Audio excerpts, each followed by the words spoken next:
राहुल एक दिन अपने पुराने घर के बगीचे में खुदाई कर रहा था जब उसने एक रहस्यमय संदूक पाया। संदूक के अंदर एक पुराना दर्पण और एक किताब थी। किताब में एक प्राचीन जादू के बारे में लिखा था, जिसमें हम शाकल या क्लोन बनाने की विधि बताई गई थी। राहुल ने इसे मजाक समझकर छोड़ दिया, लेकिन उसे ध्यान आया कि उसके एक ही तरह के कई लोग आसपास दिख रहे हैं।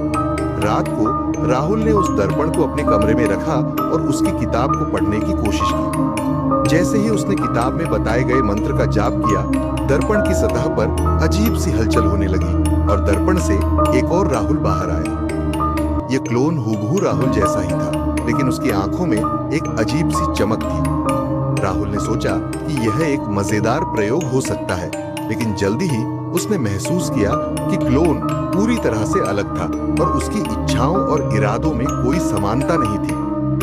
क्लोन धीरे धीरे राहुल के जीवन में घुसपैठ करने लगा, उसके दोस्तों और परिवार के साथ भी व्यवहार करने लगा।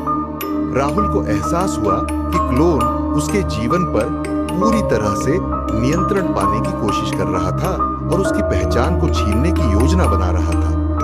रात को राहुल ने दर्पण और किताब को जलाने का फैसला किया।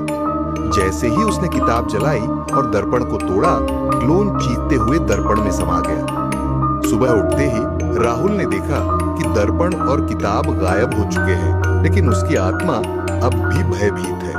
उसने महसूस किया कि वह खुद ही क्लोन से घिरा हुआ है, जो अब भी उसके जीवन में कहीं न कहीं छिपा हुआ है।